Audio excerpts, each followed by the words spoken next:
Hello students, today we are going to start with your second chapter, linear correlation, and this is first video of this chapter. So let's start introduction. We have studied the characteristics of only one variable in the chapters of measures of central tendency, dispersion, skewness, etc. in 11th standard. So far our study was restricted to the distribution of one variable, but many situations arise in which it is desirable and necessary to study two or more variable at a time. 11th standard में बच्चों हम लोग सीख गए थे जो one variable रहता है उसका मेजर्स कैसे होता है, characteristics of one variable, measures of central tendency, dispersion, skewness, ये सब हम लोग 11th स्टैंडर्ड में सीख चुके हैं. बट कई बार वन वेरिएबल के बदले जब एक से ज़्यादा वेरिएबल दिए गए हो, तब को दो वेरिएबल दिए गए हो, उस वक्त वो दो वेरिएबल को स्टडी करना ज़रूरी रहता है.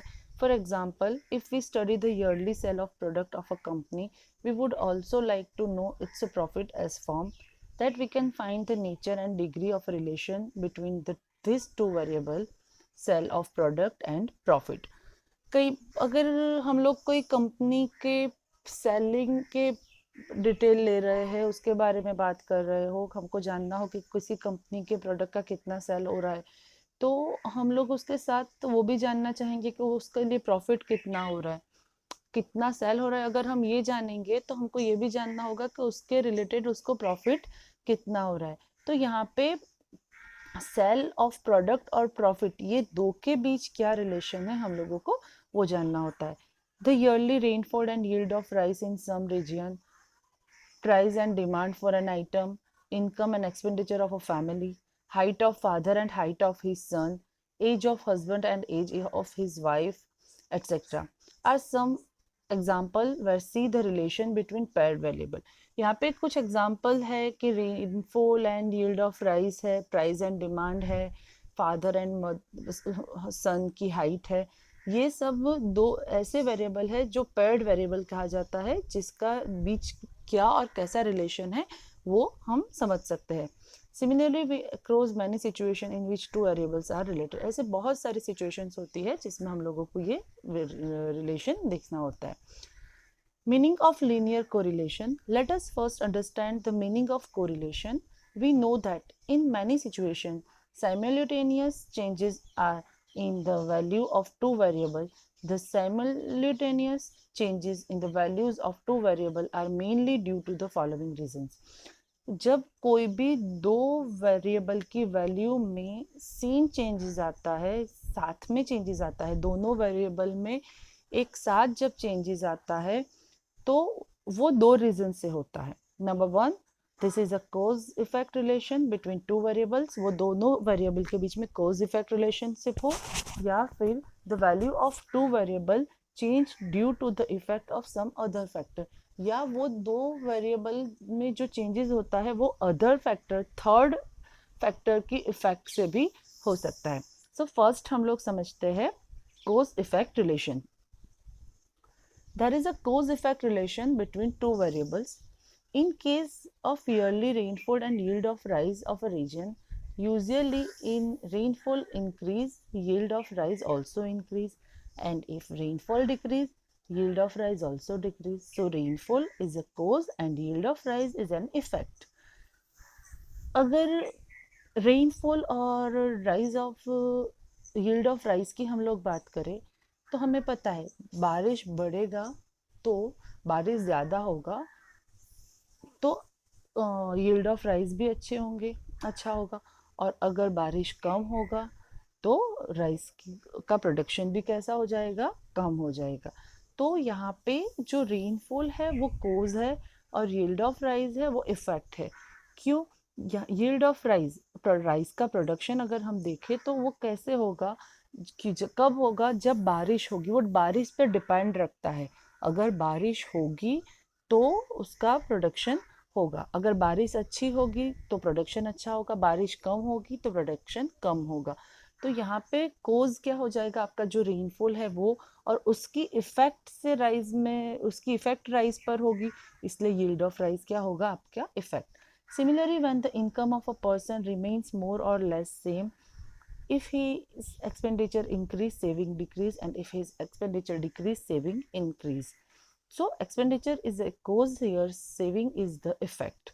यहाँ पे एक दूसरा एग्जांपल आपको दूँ तो अगर किसी पर्सन की इनकम में कुछ ज़्यादा कम नहीं हो रहा है और उसके एक्सपेंडिचर, अगर उसका एक्सपेंडिचर बढ़ रहे हैं तो ऑब्वियसली उसकी सेविंग कम हो जाएगी, और अगर उसके सेविंग एक्सपेंडिचर कम हो रहे हैं तो उसकी सेविंग बढ़ जाएगी। तो यहाँ पे एक्सपेंडिचर है वो कोज रहेगा और सेविंग है वो इफेक्ट होगा।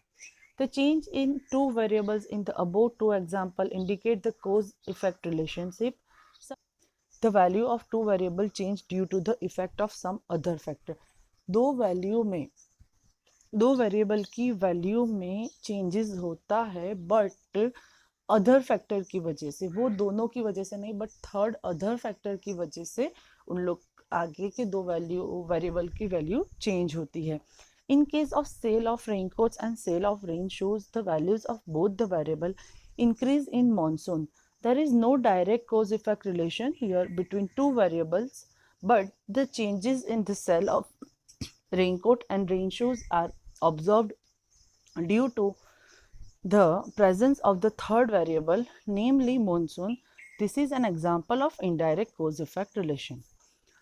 अगर रेन शूज और रेन कोट की बात करें तो वो दोनों की प्राइस, अगर दोनों की वैल्यू अगर बढ़ रही है, दोनों की वैल्यूज बढ़ रही है, तो उसका रीज़न क्या है? मॉनसून है। तो वो दोनों की वैल्यू बढ़ने का रीज़न क्या है?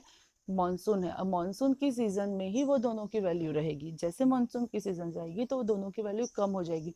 तो अगर एक साथ दोनों की वैल्यू में अगर चेंजेस आ रहा है तो उसका रीज़न वो दोनों नहीं बट थर्ड फैक्टर है, वो है मॉनसून, जिसकी वजह से वो दोनों की वैल्यू में चेंजेस हो रहा है। तो ये इनडायरेक्ट कॉज इफेक्ट रिलेशनशिप कहलाएगा। Correlation. If there are simultaneous changes in the value of two variables due to direct or indirect cause effect, then it is said that there is a correlation between two variables. अगर कोई भी दो variable की value में direct या indirect कोज effect के लिए changes होता है तो वो दोनों के बीच के रिलेशन को क्या कहेंगे? कोरिलेशन कहेंगे।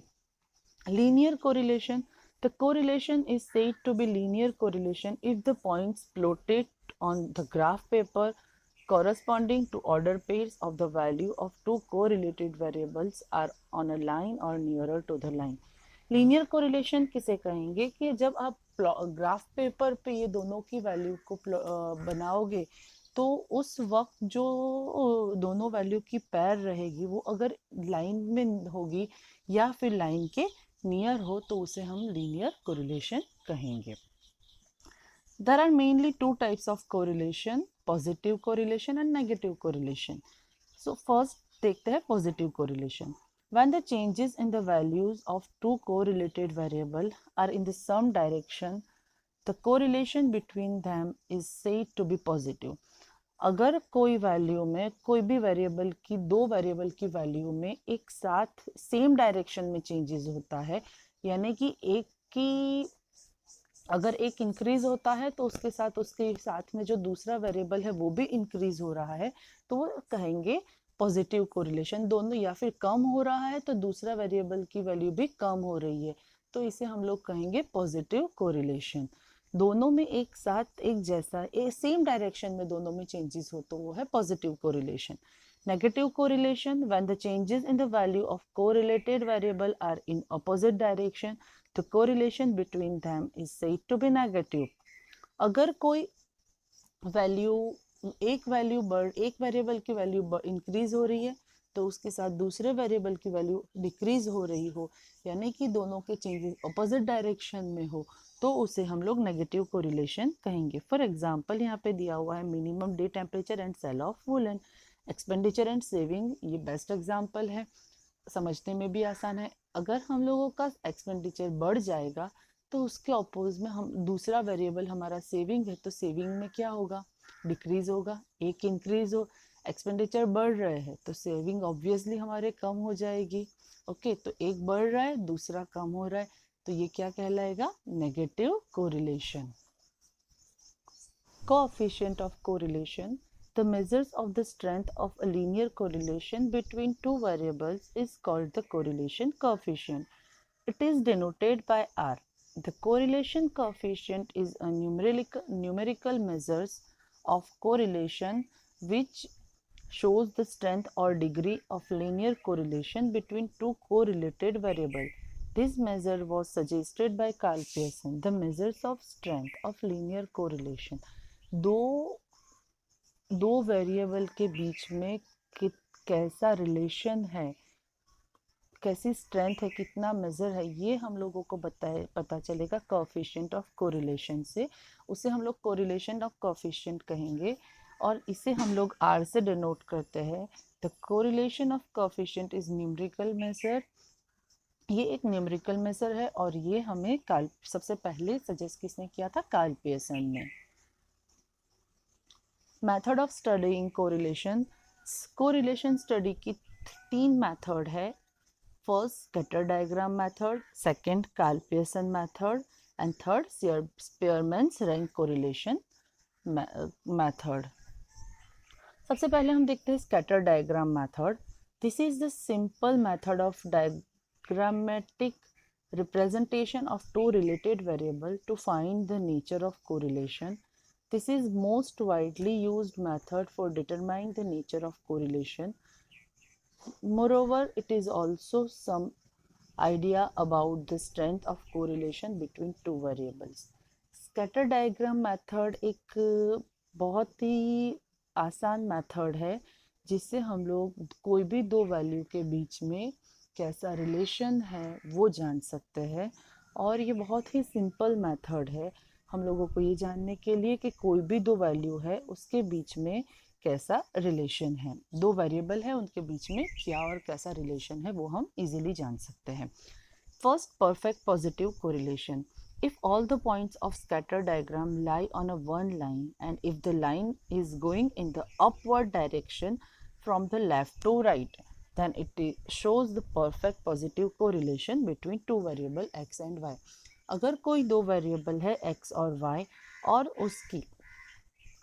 उसका जो आप ग्राफ बनाओगे तब अगर वो एक लाइन में जा रहा है और वो left to right, upward direction from left to right, left से राइट की और ऊपर की तरफ जा रहा है, तो उसे हम लोग क्या कहेंगे? Perfect positive correlation.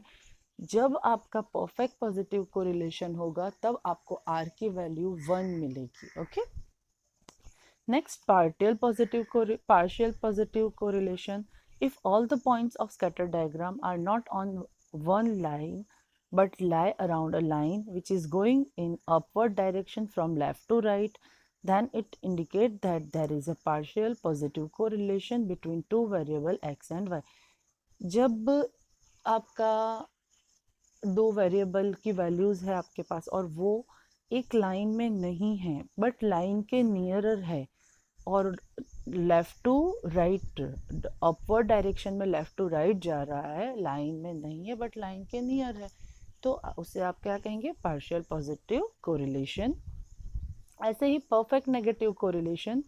अगर आपकी x और y दो वेरिएबल है और उसका डाउनवर्ड हो रहा है, लेफ़्ट टू राइट डाउनवर्ड हो रही है उसकी वैल्यू, उसके लाइन, तो वो क्या बन जाएगा? Perfect negative correlation. और परफेक्ट नेगेटिव कोरिलेशन होगा तब आपको r की वैल्यू -1 ही मिलेगी. Partial negative correlation. If all the points of scatter diagram are not one line. जब डायग्राम बनाओ तब एक लाइन में ना हो बट लाइन के अराउंड हो और downward direction from left to right, left से राइट डाउनवर्ड जा रहा हो, तो वो क्या होगा? Partial negative correlation. Lack of linear correlation. जब जो भी दो वैल्यूज़ है, दो वेरिएबल है, वो आपको लाइन में ना मिले, कोई भी पैटर्न में ना हो, तो उसे क्या कहेंगे? कोई भी पैटर्न में हो, इंडिकेट कर रहा हो, तो उसे क्या कहेंगे? Lack of linear correlation. जब भी आपका लैक ऑफ लीनियर कोरिलेशन होगा तब आपको r की वैल्यू कैसी होती है? 0 मिलेगी. Karl Pearson product moment method.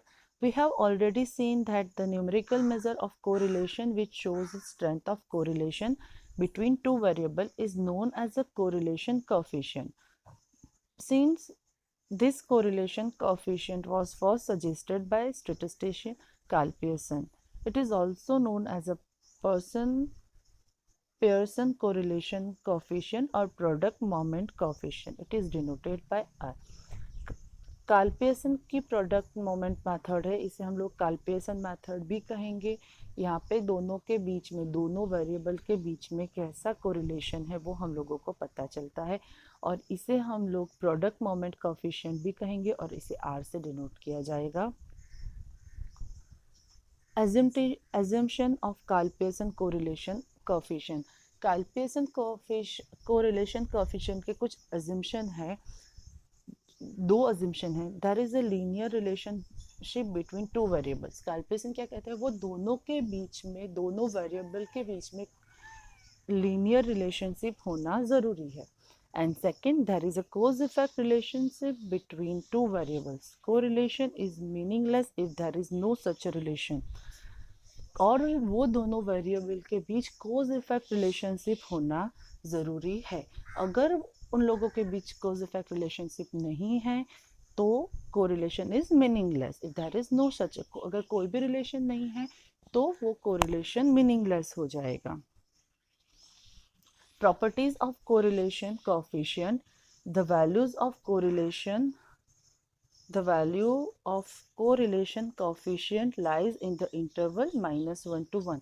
ये आप बहुत इम्पॉर्टेंट है, प्रॉपर्टीज आपको ये समझना बहुत ज़रूरी है। Properties of correlation coefficient. The value of correlation coefficient lies in the interval -1 to 1. जब भी आपको correlation coefficient मिलेगा तो उसकी जो भी वैल्यू होगी वो -1 से 1 के बीच में ही होगी। अगर -1 से -2 मिलती है फॉर एग्जांपल, या -1 के ऊपर जाती है तो वो आप लोगों का हो सकता, वो रॉन्ग कहलाएगा। ऐसे ही 1 के ऊपर जाएगी तो वो भी गलत है। सो आपको याद रखना है कि जो भी वैल्यू रहती है कोरिलेशन कोएफिशिएंट की, वो आपका -1 से 1 के बीच में ही होगा। The correlation coefficient is free from unit of measurement. Whatever may be the units of two variable, R does not have any unit of measurement. Correlation coefficient unit free है, मतलब उसका कोई यूनिट नहीं है। फिर आपको क्वेश्चन में जो भी दो वेरिएबल है उसके कोई भी यूनिट हो, बट आपका जो R मिलेगा उसका कोई भी यूनिट नहीं लगाना है। मैं भी रिपीट कर रही हूँ यहाँ पे, the correlation coefficient is free from unit of measurement, यानी कोरिलेशन कोएफिशिएंट का कोई भी यूनिट नहीं है। आपका दो वेरिएबल जो आपको क्वेश्चन में दिए जाए उसका कोई भी यूनिट हो, बट आर का कोई भी यूनिट नहीं होगा। The correlation coefficient between variable x and y is same as the one of between y and x। Correlation coefficient x और y का कोएफिशिएंट ऑफ कोरिलेशन और y और x का रिलेशन दोनों कैसा होगा, सेम ही होगा। So Rxy is equal to Ryx. The correlation coefficient does not change with the changes or origin and scale. The correlation coefficient है वो चेंज नहीं होगा origin and scale से। ये मैं आपको एग्जाम्पल में समझाऊंगी। सिर्फ अभी आप प्रॉपर्टीज समझ लीजिए, उसलिए इसको हमें ये लर्न करना है। ये आपको एग्ज़ाम सॉल्यूशन में भी काम आएगा, और आपको अगर थियोरी में भी पूछा जाए तो भी ये आपको याद, इसलिए आपको ये याद करना है। R x minus x and y is equal to minus R x y, और R x minus y is equal to minus R x y. If the sign of any one of two variable x and y is changed, then the sign of the correlation coefficient also change. आप ऐसे याद रखिए कि अगर दो variable में से अगर कोई भी एक वेरिएबल माइनस में है तो हमें जो आंसर मिलेगा आर का, वो भी क्या होगा, माइनस में ही होगा। R minus x minus y, so r is equal to x y. If the sign of both the variable are change, अगर दोनों की वेरिएबल की साइन चेंज हो रही है तो वो रिमेन अनचेंज। आप ऐसे याद रखिए कि अगर दोनों माइनस में है तो आपको आर जो मिलेगा वो पॉजिटिव रहेगा। Interpretation of value of correlation coefficient, ये बहुत ज़रूरी है। Interpretation, if r is equal to 1 then we can say there is a perfect positive correlation between two variable। अगर आप जब सॉल्व कर रहे हो, सम सॉल्व कर रहे हो और अगर आपको r की वैल्यू 1 मिल रही है तो वो क्या कहलाएगा? Perfect positive correlation. Okay, perfect positive correlation. और अगर आपको r की वैल्यू -1 मिल रही है तो वो क्या कहलाएगा? -1 होगा तो परफेक्ट नेगेटिव कोरिलेशन। ठीक है, परफेक्ट पॉजिटिव कोरिलेशन अगर आपकी value r is equal to 1 है और अगर r इज इक्वल टू -1 है तो वो होगा परफेक्ट नेगेटिव कोरिलेशन। और अगर आपको r की वैल्यू 0 मिल रही है दैट मीन्स उसके बीच में कोई भी तरह का रिलेशन नहीं है। इंटरप्रिटेशन ऑफ आर, यहाँ पे आप इसे समझ लीजिए, मिलेगी तो वो परफेक्ट नेगेटिव कोरिलेशन हो जाएगा।